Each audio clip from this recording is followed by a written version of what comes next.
So I've already provided you with the PHP to use WordNet, but if you already know PHP and SQL and you're interested in what's actually going on, let me walk you through that part. In the Dict folder, wordlookup.php, I'm going to edit this with Notepad. And the first part are defining some constants that we're going to use to connect to the server. So the username is WordNet, password is WordNet corresponding to the user account we created. DB name is WordNet, and then the server IP address, this is corresponding to localhost. We set a couple of headers. So this is basically the way that the web server communicates with the browser and tells it how to handle the content that's being sent back. And we're setting the content type of the return value to application/JSON in Unicode UTF-8 format. So that tells the browser to expect a JSON object. And then we include this access control allow origin for something called cross-origin resource sharing, or CORS. The basic idea here is that it's a security violation to have a JavaScript in one page from one domain load a resource from a different domain. So for example, if you were viewing a page at wikipedia.org, and you were running a script on that page that tried to load a resource like a JavaScript from localhost, well, localhost is a different domain than Wikipedia is.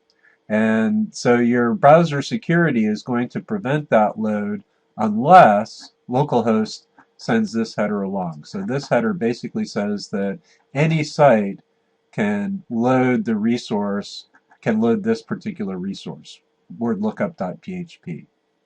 And that's done on a resource by resource basis. So every page that you want to return, you have to go ahead and add one of these headers there if you want to access it from outside of localhost.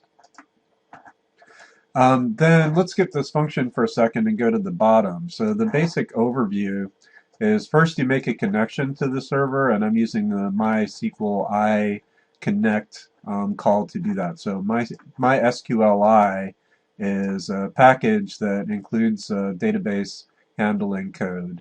And I'm setting up a connection, passing in the constants I declared earlier. If I can't connect to the database, either because it's not up or because I didn't pass the right user name, password, or anything like that, then I get an error and the code dies. So let's say the user was going to search for something like this. Word is art, and then let's change that to word is semicolon drop table morphs semicolon and then dash dash. So something like that, for example. Now, if I were to search for that inside of a select statement, there's at least a possibility that the backend would get confused and think this was a separate SQL statement.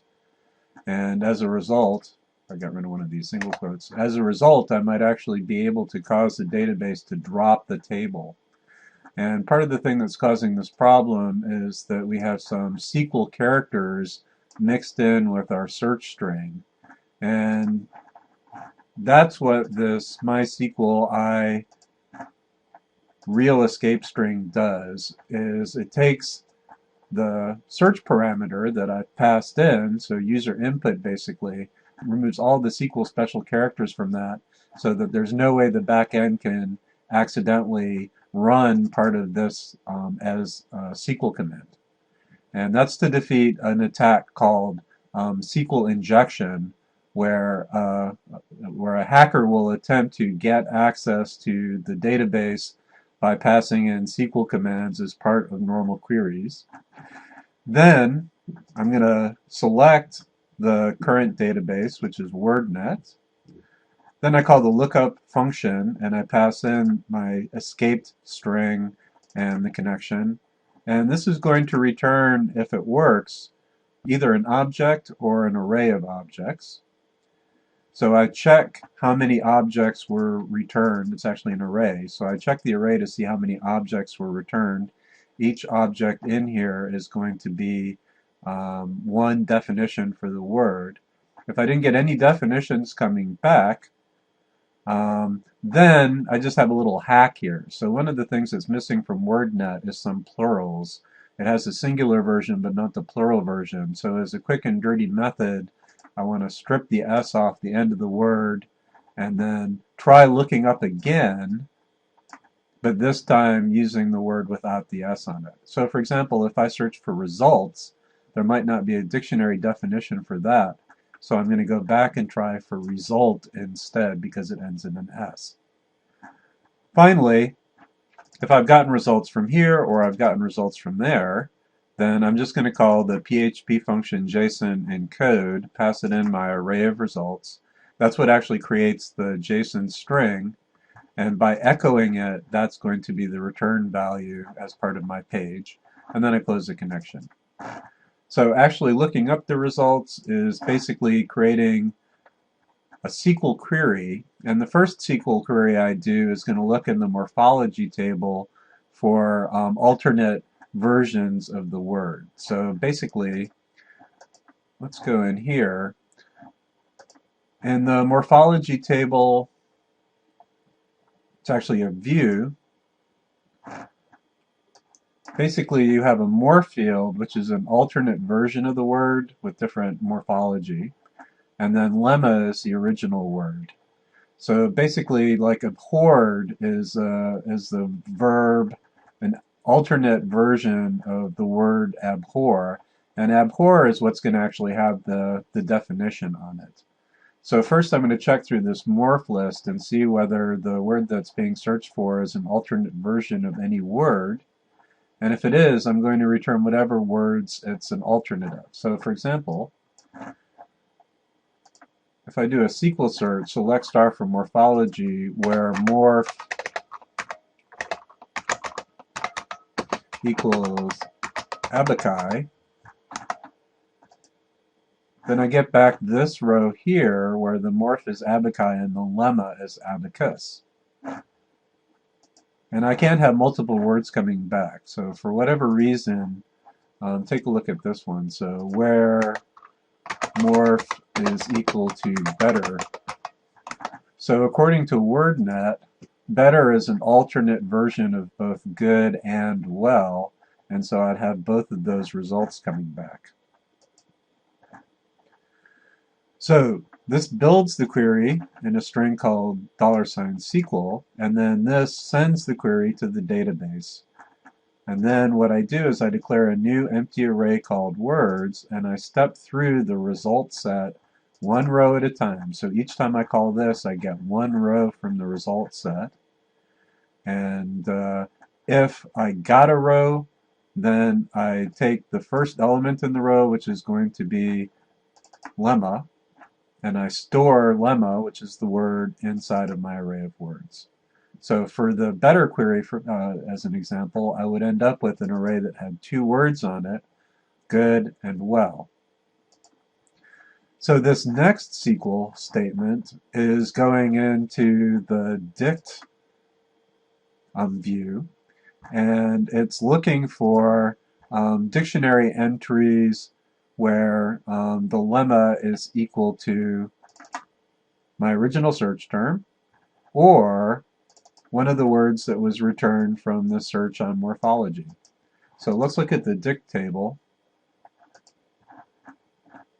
Once again, that's a view as well. So this one has a bunch of stuff in it. So let me go ahead and do a SQL search here. So I'm going to select from dictionary where lemma is equal to, we'll use abacus this time. So this is basically what you're really doing when you do a word lookup on abacus. And what I get back is some keys from different tables that are part of the view. I get the lemma, which is abacus. It has two senses. Here's the first definition, a tablet placed horizontally on top of that, and then I've run out of room in this. And then a calculator that performs arithmetic functions by, and so on.